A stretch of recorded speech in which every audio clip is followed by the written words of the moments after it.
What's up? It's Tom. Thanks for clicking on this video. We're going to discuss some minor league rule changes. Just want to make sure to call out these are minor league only. Sometimes they test these rules for years and years and years in the minor leagues before even really considering putting them into Major League Baseball. Keep that in mind. But first, before we get into that, just want to call out a couple Twins topics. In general baseball, the World Baseball Classic final is tonight at 7 p.m. Central, USA versus Venezuela.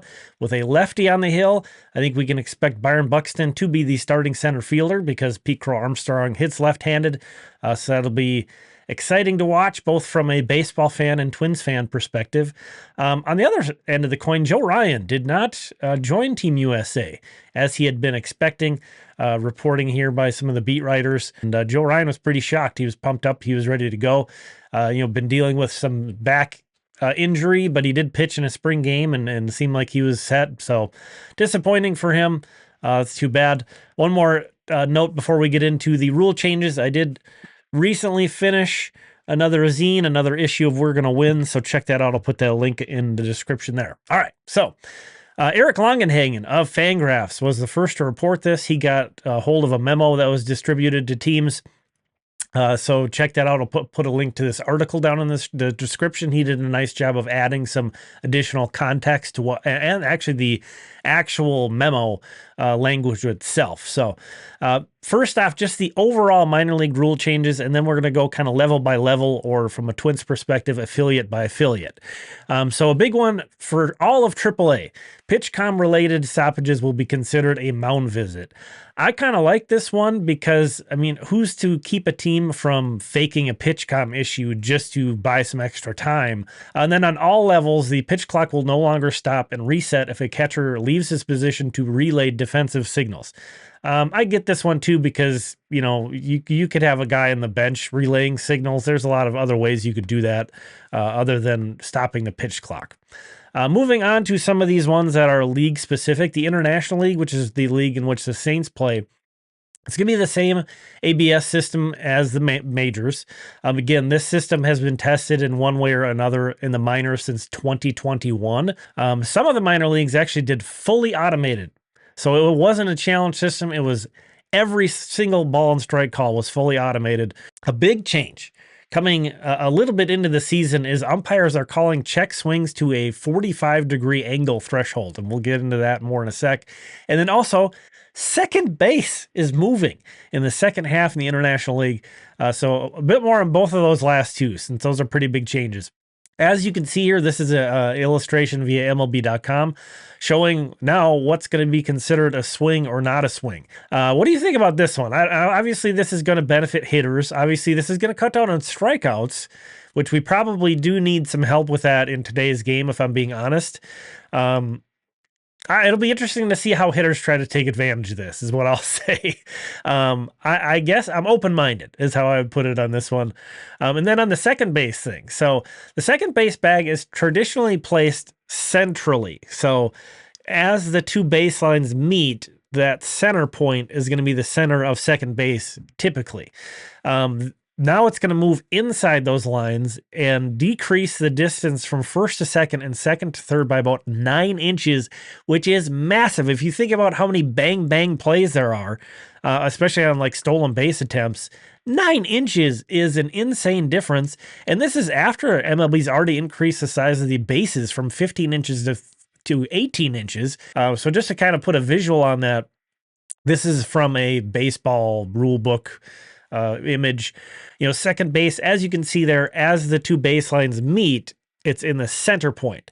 Now it's going to be moved to look more like first and third base, to where if you look at first base, it's entirely inside that diamond. Same thing with third base. That's what's happening to second base, is it's moving down entirely inside that diamond. Again, want to stress this is for minor leagues only. For all we know, this could never come to the major leagues, or this could be adopted 5 years from now. We'll see. Obviously, this one is to kind of increase stolen bases in particular, but possibly just running in general. Guys going first to third is going to be easier with that. I could have sworn that they already did this in the Pacific Coast League or some other minor leagues, but now I tried to search around and I couldn't find it. Either way, the International League will start doing this in the second half. Speaking of the Pacific Coast League, the Twins do not have an affiliate in this league, but with that check swing change with the 45-degree angle, they will have a challenge system in the PCL for that. But moving on to AA, the level at which the Wichita Windsurge play, the disengagement limit is going down from 2 to 1. So you can make one unsuccessful pickoff attempt. And then if you make a second one, you have to either get the guy or everybody's going to advance a base. I'm very much in agreement that a limit should be there, but one? That's too much. That's too much to me. I don't like that one. I hope, that's going to be limited to AA, and I hope it stays there, basically. We'll see.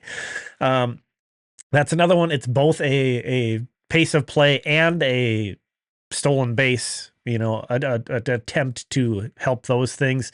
The Florida State League, where the Fort Myers Mighty Muscles play, they will be using that same check swing challenge system as in the PCL, so that'll be interesting to keep an eye on. In all of High A now, batters can only request time when there are runners on base, and if you think that's rough, in Low A, as I would call it, Single A, I think is maybe the official designation. This is where the Cedar Rapids Colonels play. No timeouts.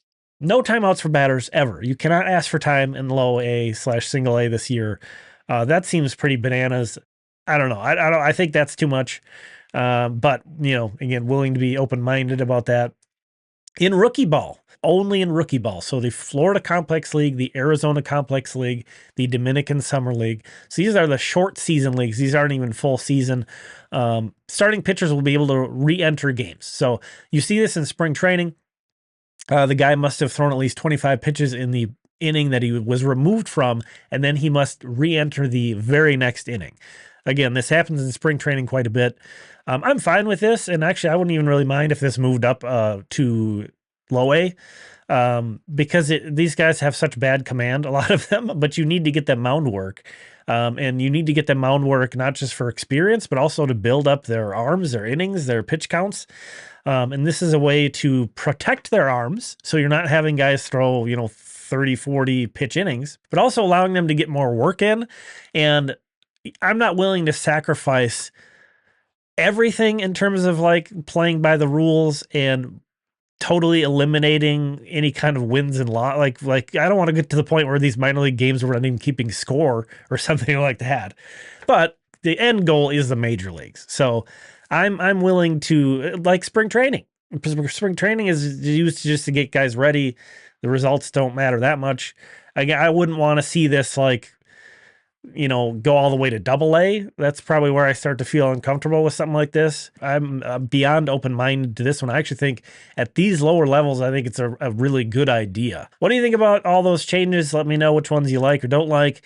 Just a reminder too, me and Jamie Cameron have this Patreon project, Limestone Pipeline, where we're covering a lot of Twins prospect and MLB draft items. So check that out. Thanks for checking this one out.